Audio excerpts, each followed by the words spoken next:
Tes. Suara saya masuk nggak?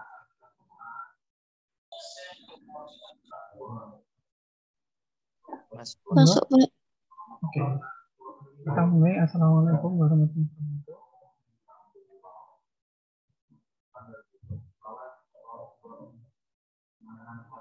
Waalaikumsalam warahmatullahi wabarakatuh.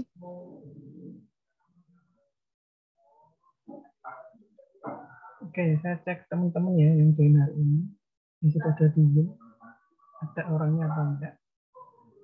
Oke, dari Asep Gunawan. Halo Mas Asep. Ya Pak. Oke. Mas Wildan. Wildan Wida Prasetya. Hadir Pak. Amelia Ana. Halo Amelia Ana. Ayu Imas. Hadir, Pak. Desi.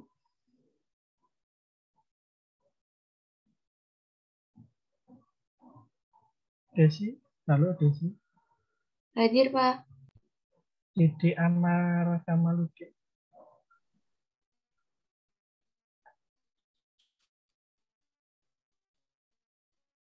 Oke. Mas Dede Amar sudah di-unmute tapi suaranya nggak muncul. Oke. Mungkin sinyalnya ya. Oke. Idam Rendika.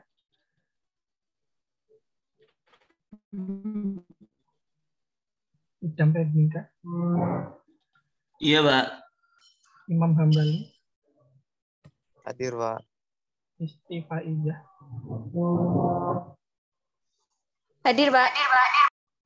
Kofifah Oktaviani. Hadir, Pak. Krishna Winar.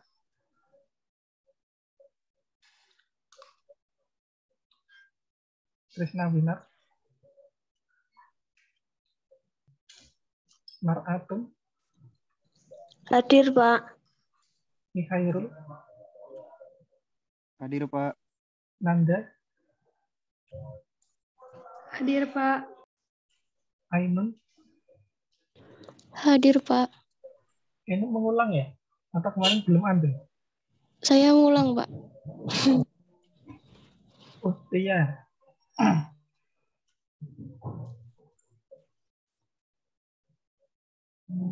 Ustia Kusuma.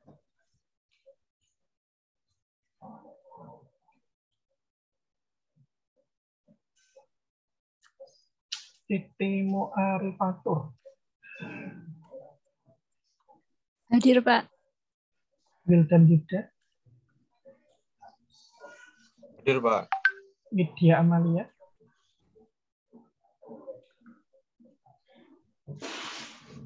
Widya Amalia. Hadir, Pak. Oke, Bilhat Intifada. Hadir, Pak. Ulandari. Hadir, Pak. Yunita. Hadir, Pak. David. David Ian.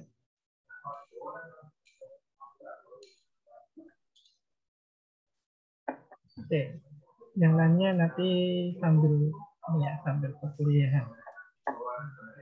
Oke, harapannya teman-teman sudah membaca materi ya, baik dari materi yang pertama, kemudian yang kedua, yang mana di materi kedua itu juga ada bahan diskusinya. Kita hari ini di tatap maya ini langsung fokus ke diskusi ataupun tanya jawab bila mana ada teman-teman yang masih mungkin belum paham terkait dengan materi tersebut. Di topik ini juga sudah saya berikan contoh referensi skripsi, bila mana nanti teman-teman itu ada yang tertarik dengan manajemen risiko ini, nanti contoh skripsinya sudah saya berikan di e-learning. Jadi ketika teman-teman nanti ingin tugas akhirnya atau skripsinya terkait dengan manajemen risiko ini, yang mana mempelajari dari sisi teknologinya juga dipelajari, kemudian kita nanti juga akan banyak fokus ke manajemennya, karena manajemen risiko otomatis juga akan banyak belajar di manajemennya. Jadi nanti ketika teman-teman ada yang tertarik dengan tugas akhir atau skripsi di manajemen risiko ini, paling banyak porsinya adalah di manajemen, tetapi teman-teman juga harus punya basic di teknologi dan organisasi. Seperti halnya kalau teman-teman belajar di SI kan sebenarnya juga belajar, kalau dulu cuma 3 bidang, sekarang 4 bidang, yaitu ada teknologi, kemudian ada manajemen, ada bisnis, kemudian tambah satu lagi adalah data. Karena data sudah tidak bisa terpisahkan dari penggunaan TIK. Apalagi kita sudah masuk ke revolusi industri, semuanya serba digital atau sudah digitalisasi. Oke, langsung saja terkait dengan diskusinya.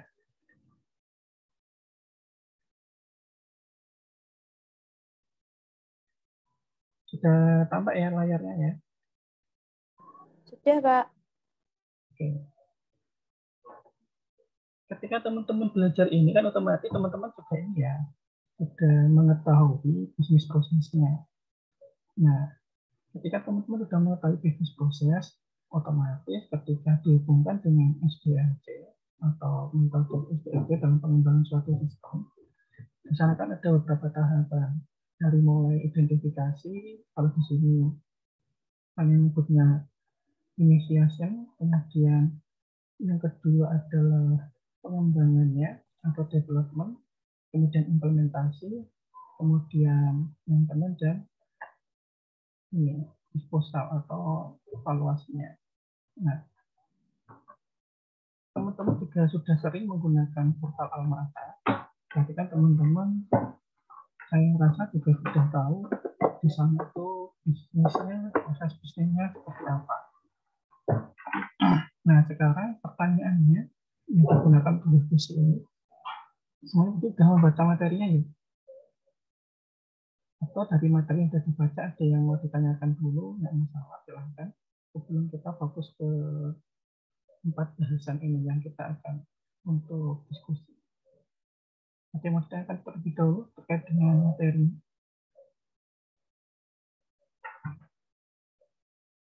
Ada atau tidak?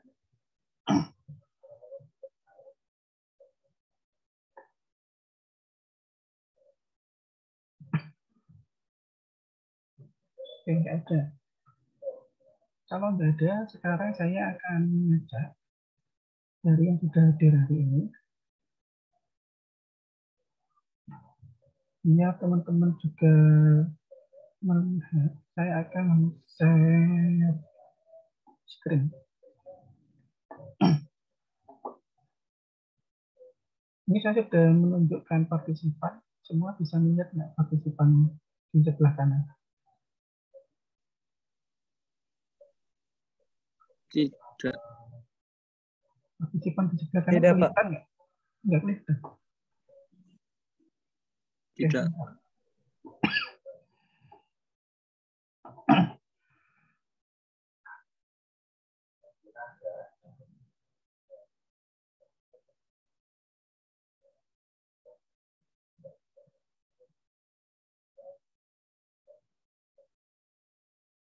Oke, kalau sekarang kelihatan nggak?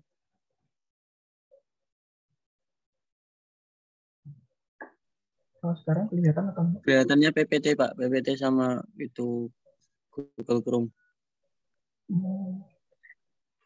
Oke, kalau seperti ini aja apa? Oke, seperti ada di materi kedua, di sana ada bahan diskusi. Yang pertama adalah menyebutkan beberapa resikonya, kemudian efeknya terhadap proses bisnis itu nanti akan seperti apa. Kemudian di sana untuk poin pertama adalah profit loss. Di sini ada yang masih belum memahami ini pertanyaannya, atau sudah paham semua pertanyaannya?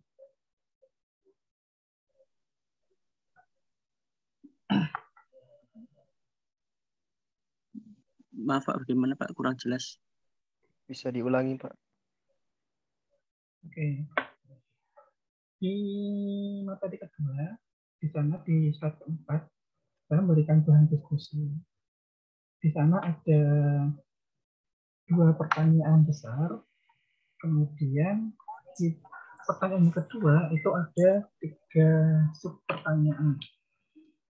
Yang pertama adalah profit loss.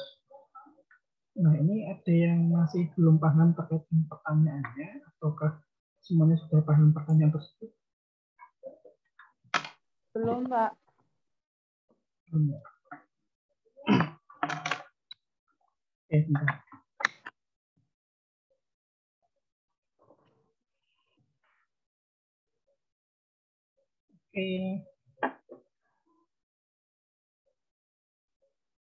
Oke, jadi yang terkait dengan profit loss ini adalah bila mana nanti portal Alma-Ata ini ada resiko, kita kan tugasnya hari ini untuk memberikan daftar resiko apa saja yang dimungkinkan dari sistem ini.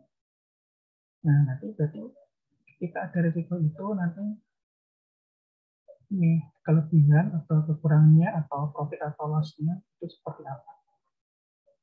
Oke, saya akan menunjuk salah beberapa ya, bukan salah satu. Oke, hari ini bulan 3. Ada yang namanya pakai C? Saya cari ya. Oke, yang pakai C di sini ada 2. Mbak Ica sama Mas Ulum Taufik. Halo Mbak Ica. Iya, Kak. Oke, menurut Mbak Ica, setelah mempelajari kaitannya manajemen risiko dengan pengembangan sistem, kemudian di sini kita fokuskan pada implementasi, karena portal Alma-Ata kan sudah ada, jadi kita fokus ke implementasi. Di portal Alma-Ata itu terkait dengan profit loss, dikaitkan dengan beberapa manajemen, beberapa risiko yang dimungkinkan. Kemudian implikasi dari bisnis tersebut seperti apa, Mbak Ika bisa menjelaskan. Silakan. Pendapat Mbak Ika seperti apa?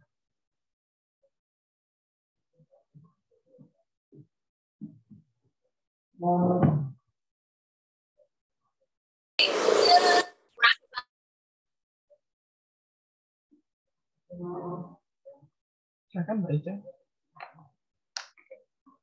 Berpendapat aja nggak apa-apa, nggak usah takut salah, semuanya nggak ada yang salah, kita sama-sama belajar.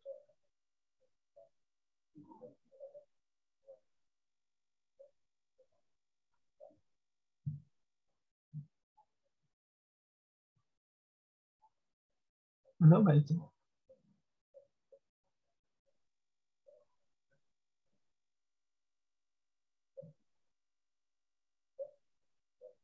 Mbak Ica suaranya belum muncul.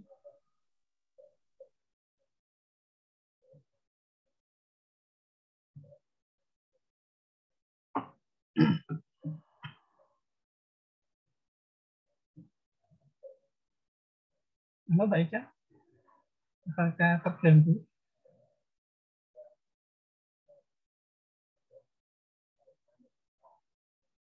Oke, mungkin sambil menunggu Mbak Ica, saya alihkan ke Mas Ulum Tafid dulu.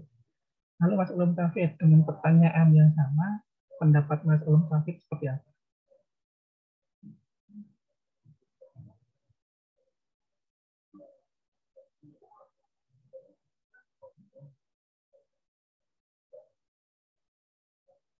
Halo Mas Ulum Tafid. Iya, Pak. Silakan. Pendapatnya seperti apa dengan pertanyaan yang sama yang ditujukan oleh Mbak Ica tadi?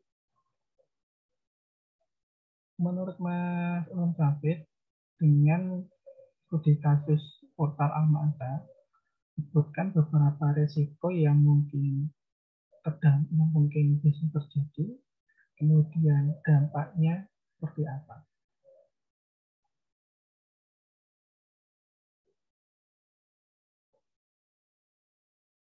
Silahkan. Atau yang lain juga boleh kalau ingin berpendapat. Ini juga dimaksudkan untuk ini ya, istilahnya menguji juga teman-teman tadi sudah membaca materinya atau belum. Kalau sudah membaca harusnya bisa berpendapat. Oke, silakan.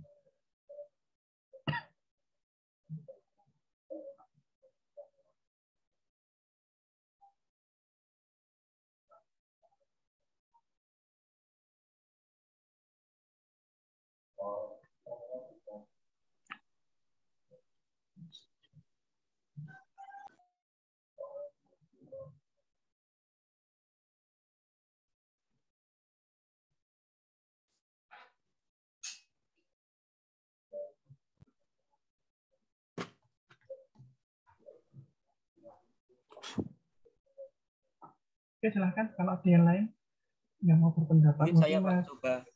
Oke, silakan. Ya, ini setahu saya, Pak. Ya, nggak apa-apa, silakan.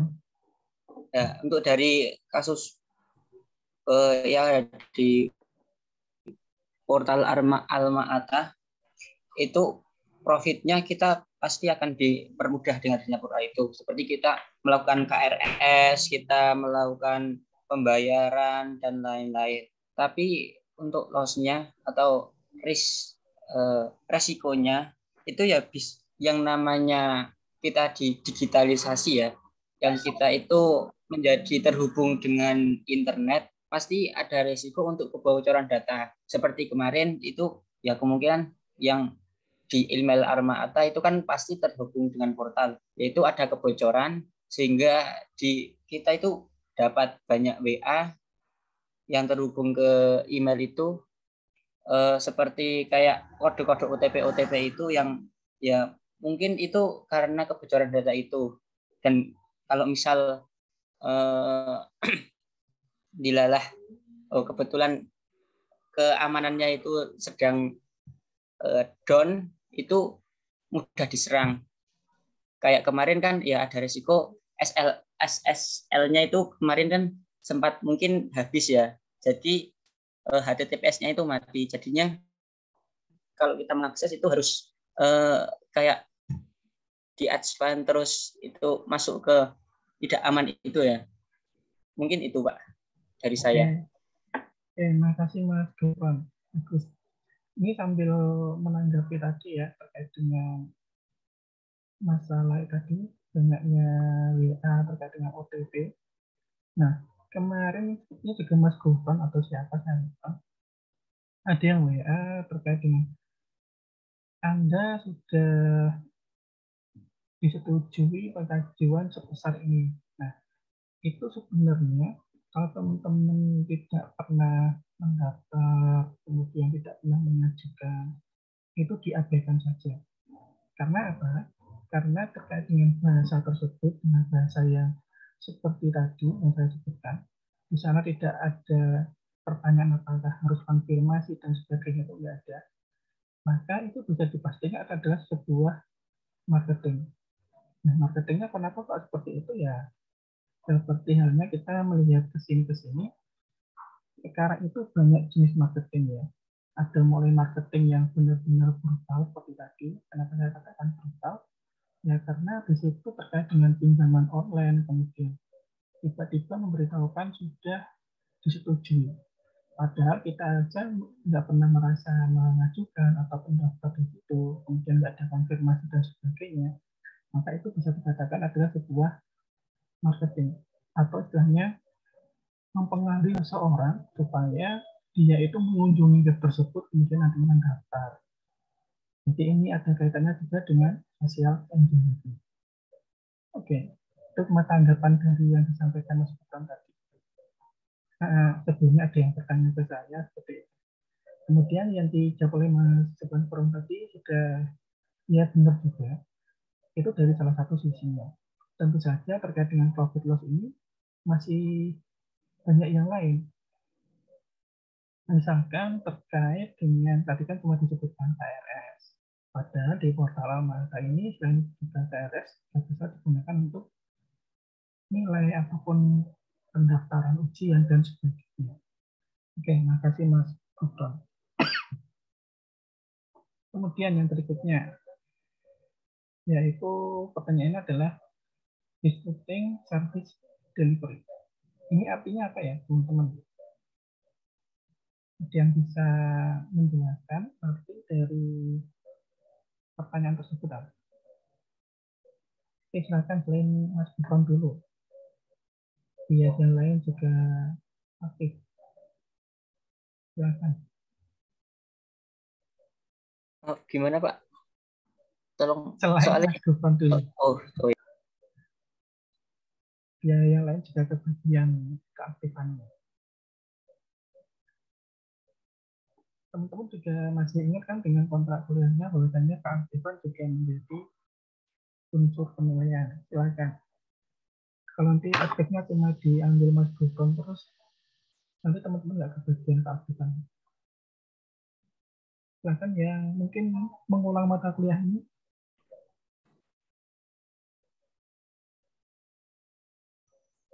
Saya Pak.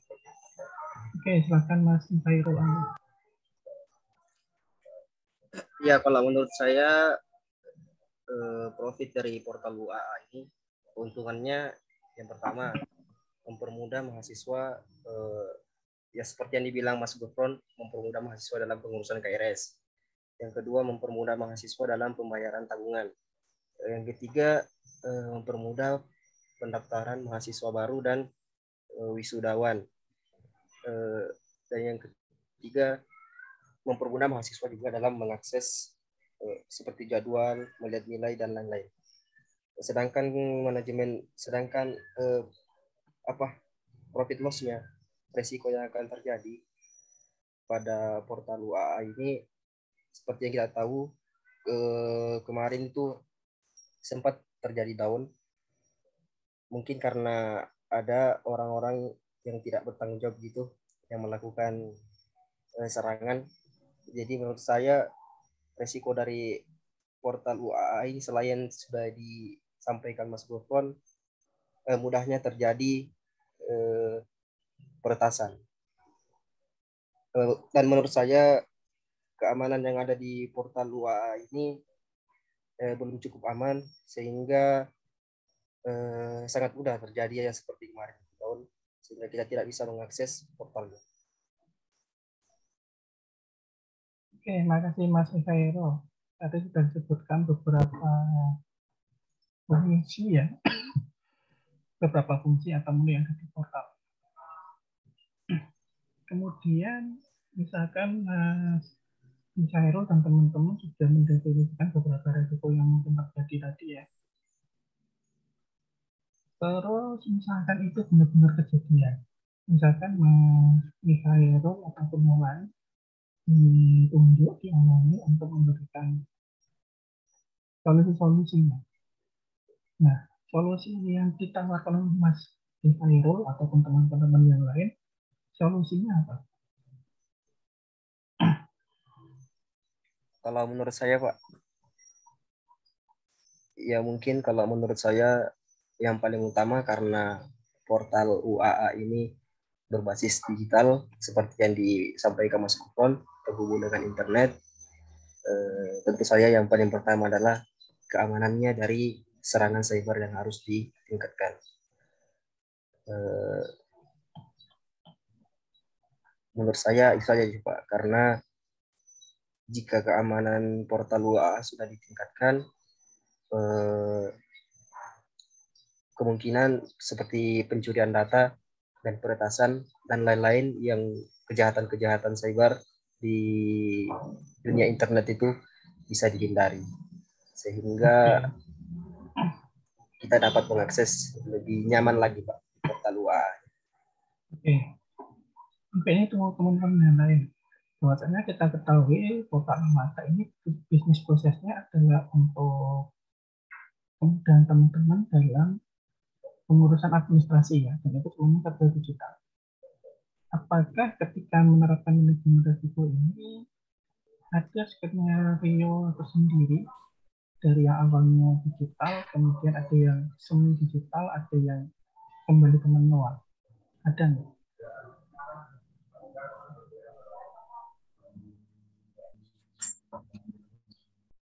Terus Mas Ulul Mukmin, Mas Ulul Mukmin Suaranya nggak masuk.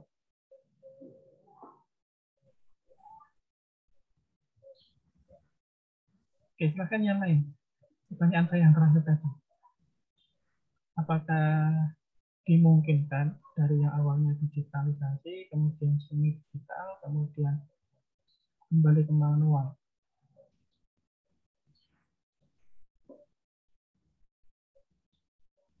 Silakan yang lain. Atau saya tunjuk. Mohon maaf Pak, sebelumnya soalnya Pak tadi saya agak kecil Pak, kurang jelas.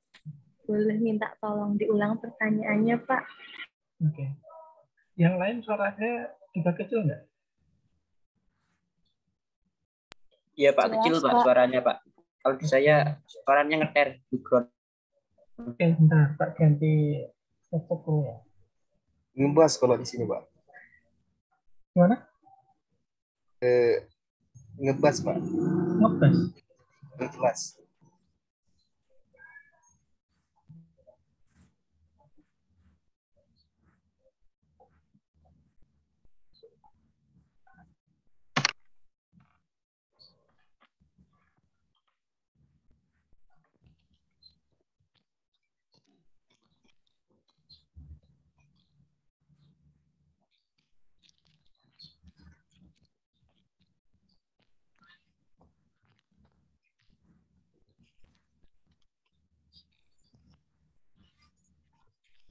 Oke, kalau yang sekarang gimana? Sudah mendingan atau sama saja? Sudah mendingan Pak. Mendingan Pak. Mendingan, Pak. Oke. Ya, terkait dengan manajemen risiko, terkait dengan beberapa yang sudah disampaikan oleh Mas Gufron, kemudian Mas Ikharul Ali tadi. Tadi kan sudah disebutkan beberapa risikonya, kemudian dampaknya. Nah, berhubung portal Alma Ata ini fokusnya adalah pelayanan untuk mahasiswa terkait dengan administrasi yang dibutuhkan dalam perkuliahan. Dimungkinkan nggak yang awalnya tadi serba digital, kemudian menjadi semi digital, kemudian kembali ke manual? Dimungkinkan atau tidak, itu alasannya kenapa? Kenapa dibuat skenario seperti itu? Silakan, ada yang mau menjawab. Jawab Pak. Oke, silakan. Saya Pak.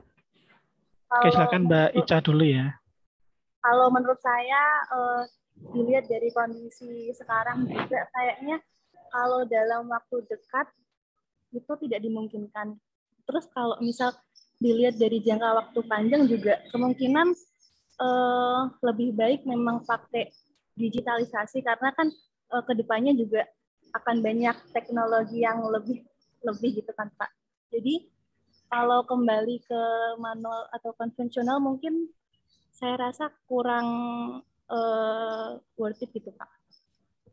Oke, makasih Mbak Ica. Nanti akan saya tanggapi, akan saya sambung.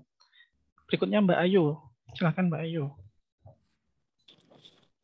Jawaban saya kalau mahasiswa, kalau waktu di masa COVID ini tidak dimungkinkan, tapi kalau nantinya COVID sudah usai dan dunia kembali normal dimungkinkan Pak. Jika sistem selalu mengalami error, maka tidak dipungkiri semi digital kembali dilakukan ataupun manual dilakukan Pak, seperti itu. Oke, jadi di sini ada dua versi. Versi yang pertama tadi benar-benar harus digitalisasi. Kemudian versi yang kedua adalah semi digital. Tapi di sini nggak ada yang berpendapat untuk kembali ke konvensional atau manual. Nah, ini yang saya mau tanggapi adalah terkait dengan ini. Yang namanya administrasi itu kan terkadang kita membutuhkan verifikasi ataupun misalkan ada yang membutuhkan tanda tangan basah dan sebagainya. Nah, menyikapi hal tersebut, maka terkait dengan semi digital tadi dimungkinkan.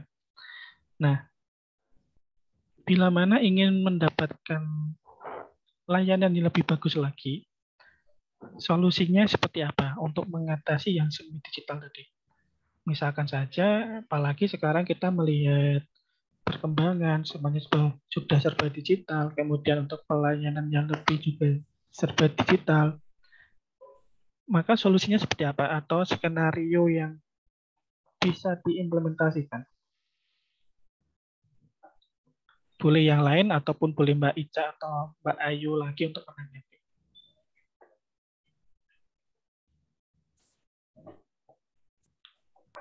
Saya, Pak. Oke, Mas Gibran lagi, silakan. Jadi kalau misal untuk penanganannya, itu kalau misal kita kembali ke semi konvensional, kita atau apalagi ke yang manual semuanya, itu kan berarti kita mengalami kemunduran ya.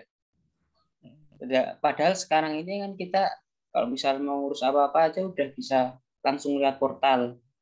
Ya, yang lebih ditingkatkan lagi harusnya kualitas dan keamanannya, misal dengan adanya resiko-resiko yang terjadi itu, dengan resiko-resiko yang ada, kita tingkat lagi keamanannya biar resiko itu sebisa mungkin diminimalisir. Ya, karena ya setiap sistem pastinya kan ada kelemahannya ya, Pak. Ya, jadinya ya mungkin kita harus bisa troubleshooting gitu. Kalau misal ada masalah gini, oh ya udah berarti nanti diselesaikan gimana. Nanti terus-menerus kan jadinya sistem itu semakin bagus lagi gitu. Oke, terima kasih Pak. Gibran, tanggapannya bagus sekali. Nah, izin menambahi Pak. Oke, silakan Mbak Ica. Mengenai semi digital, berarti mungkin sesuai dengan kata Mas Gufron tadi, untuk ditingkatkan keamanannya. Untuk yang kedua mungkin berarti ditambahkan juga mengenai pelayanan offline-nya gitu ya Pak. Karena kan, tapi menurut saya untuk semi digital mungkin untuk pelayanan offline-nya akan lebih sedikit, karena mungkin untuk kedepannya akan sedikit untuk hal-hal yang dibutuhkan konvensionalnya gitu ya Pak. Jadi mungkin bisa dengan kontak server, kontak bantuannya di portalnya itu lebih diunggulkan gitu Pak. Maksudnya lebih responsif. Oke, dimaksimalkan gitu. Ya. Ya, gitu Pak. Oke, makasih. Nah, kemudian menanggapi lagi. Tadi terkait dengan administrasi, itu kan kadang membutuhkan verifikasi ataupun membutuhkan yang lebih bagus lagi. Nah, misalkan terkait dengan pengesahan. Yang namanya administrasi, maka nanti juga tidak akan lepas dari pengesahan atau konfirmasi tadi, atau verifikasi tadi. Jika itu dikaitkan dengan harus ada tanda tangan. Misalkan kita membuat ini untuk diajukan ke dekan ataupun ke warek, itu kan kadang ada yang membutuhkan tanda tangan. Nah, untuk mengatasi hal tersebut gimana? Misalkan harus mungkin semi digital dulu, kemudian nanti yang benar-benar digitalisasi seperti apa? Silakan, kalau ada yang mau berpendapat lagi. Silakan yang lain.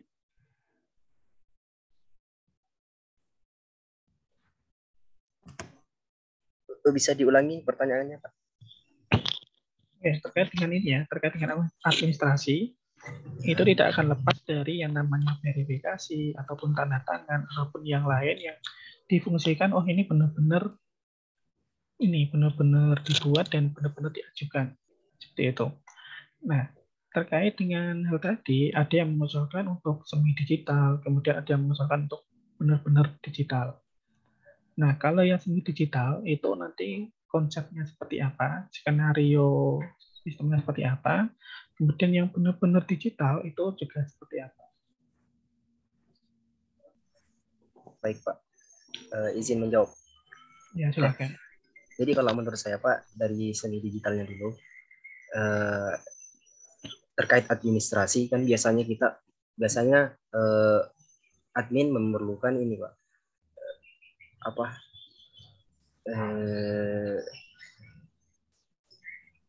ini ya, terkait ini seni digitalnya Pak, biasanya administrasi itu memerlukan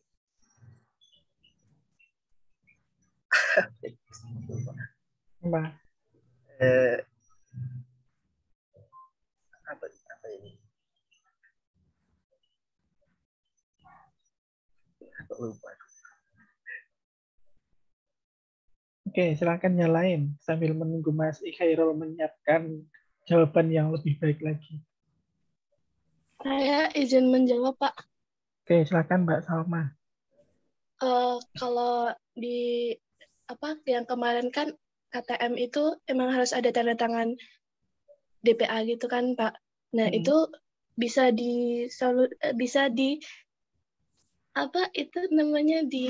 dengan tanda tangan digital. Namun kan ada beberapa yang kayak misal harus ada cap basah gitu. Berarti kan emang harus ke offline kan, Pak. Jadi mungkin itu yang tadi semi digital. Nah, itu semi digital itu supaya lebih efektif gimana Mbak Salma? Misalkan sekarang kampusnya di Jogja, kemudian Mbak Salma misalnya posisinya ada di Kalimantan, seperti itu. Nah, itu solusinya gimana?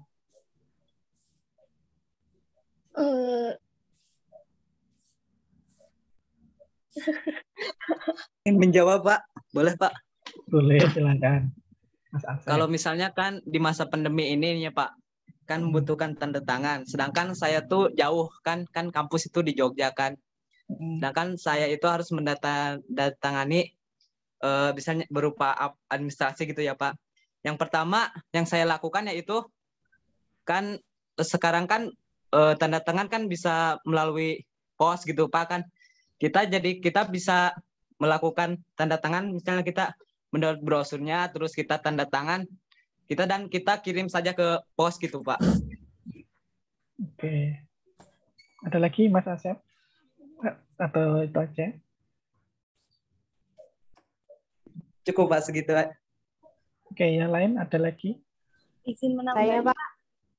Oke, Mbak Ica lagi, silakan.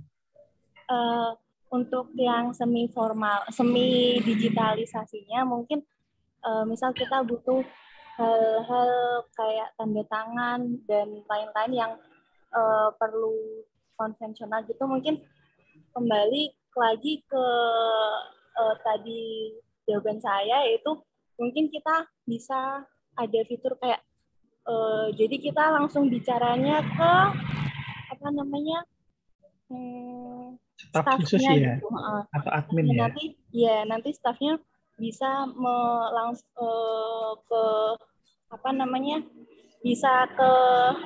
dihubungkan ke kita yang perlu, maksudnya ke jabatan yang kita perlu hubungi gitu loh Pak.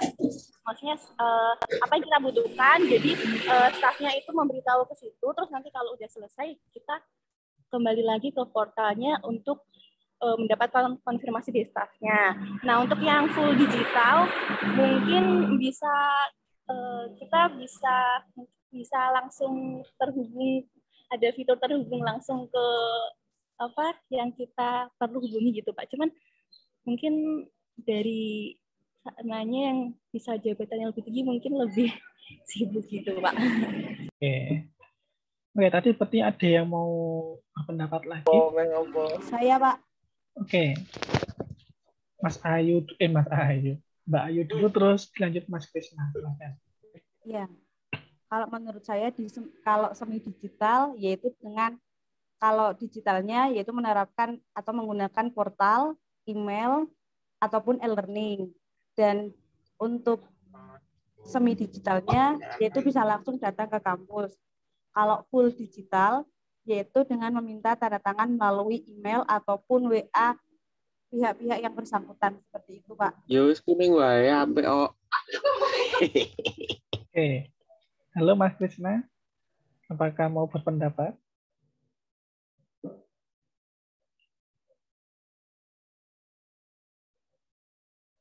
Mohon maaf Pak, kepencet. Oh ya. Oke. Tadi yang disampaikan kebanyakan masih ini ya, walaupun ada yang bilang digital, kemudian terkait dengan yang membutuhkan tanda tangan dan sebagainya itu masih semi ya. Teman-teman ada yang pernah mendengar ini ya, tanda tangan digital yang benar-benar dia itu tanda tangan digital, bukan yang berupa scan. Nah, jadi solusinya, oke. Jadi memang solusinya seperti itu. Hanya saja dengan solusi tersebut itu nanti akan menimbulkan resiko-resiko yang lain. Karena apa? Yang namanya digital itu mudah untuk diduplikasi.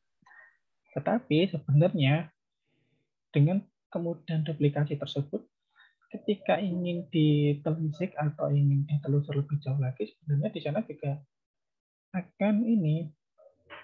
akan ketahuan lah. Oh, ini ternyata yang duplikat, ini yang asli. Nah, tapi hal tersebut